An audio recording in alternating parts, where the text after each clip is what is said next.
Coming up tonight, the push to dismantle institutional racism at USC. The goals a group has to change the status quo on campus. And what may force the university to go back to online instruction this fall, the number of new cases officials think they can handle each week. But first, a movement to remove Confederate monuments and rename buildings has taken hold across the nation. It's made its way to college campuses, including our own. We have more on the latest developments in the push to rename controversial buildings at USC. It's uncomfortable. It's so uncomfortable. That's how USC junior Desiree Bailey says she felt every time she walked into her freshman year dorm, Sims Residence Hall. I don't, people say words are words, but I'm looking at a whole building and we're remembering this person that literally cared nothing about my skin color and cared nothing about who I was. The building is just one of 14 on the USC campus named after what some students and community members say were people that were racist or sexist. From learning facilities on campus like Sloan, even to one of the most popular places for students on campus, the Thomas Cooper Library. The dorm is named after J. Marion Sims, who is also known as the father of gynecology. He performed surgery on enslaved women without anesthesia. Another notable building on the university's campus with a controversial name, the Strom Thurmond Wellness and Fitness Center. It opened its doors just 17 years ago in 2003. Despite being so new, it was named after former state senator Strom Thurmond, who openly opposed the civil rights movement. He just built his career from being a racist and promoting segregation. These two buildings have gained a lot of attention in the last few weeks. Petitions calling for the buildings to be renamed have gotten thousands of signatures. So why do you think they named the building after Strom in the first place? I would love the answer to that question. I would love the university to answer that, or to make a statement. And maybe there will be an answer to that question. President Kaslan announced last night that he has endorsed a resolution to rename Sims Residence Hall.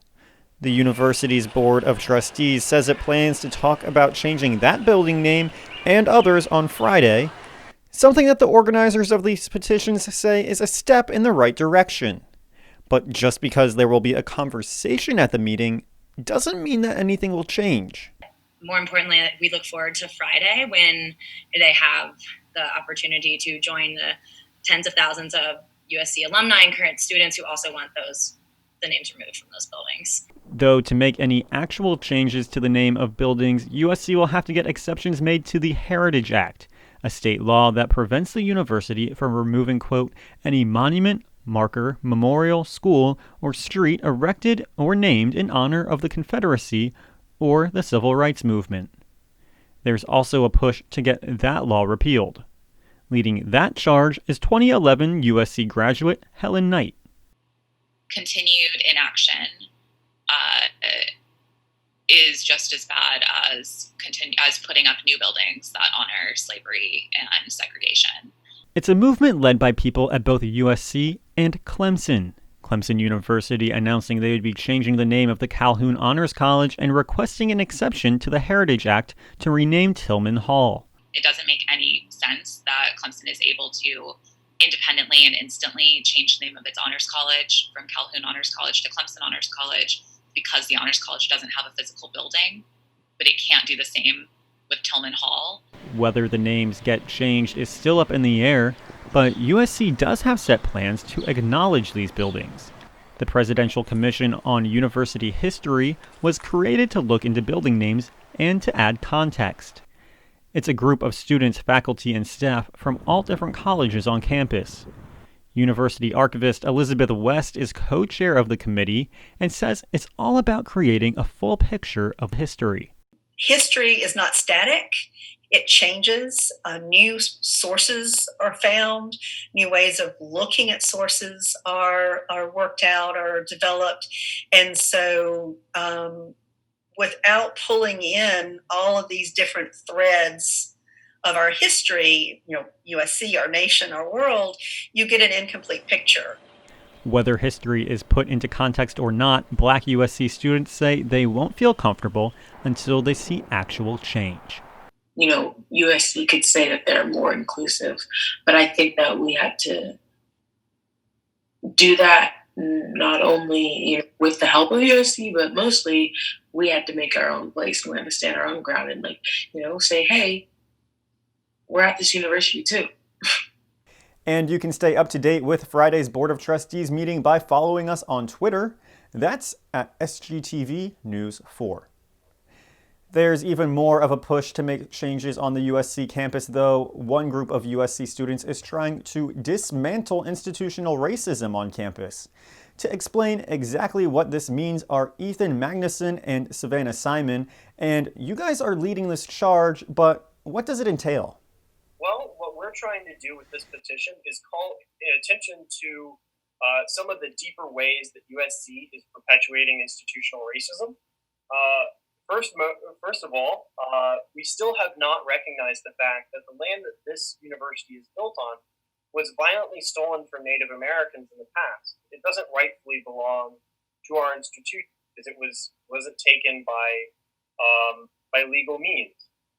We also want to defund USCPD, which is the campus's own police department, just for the university, which we spend $17 million a year on, more than all of healthcare for students. And this, we think, could be better spent on things like making sure that there's water in all of the buildings, making sure that there's decent diversity programs, and even making sure that there's decent amount of counseling for all students. We also want to decolonize the classroom, which means making sure that syllabi don't just reflect European attitudes and frameworks, but also take into account the perspectives of Black and Indigenous people of color and other perspectives. And finally, we want to make sure that all the buildings get renamed, as several other petitions have called for, and that the plaque of General Lee gets removed. And Ethan, you mentioned defunding USC police. Savannah, where exactly would you want to see those funds go? We would particularly like to see the money go into mental health resources on campus and improving that system. We would also like to see that money go into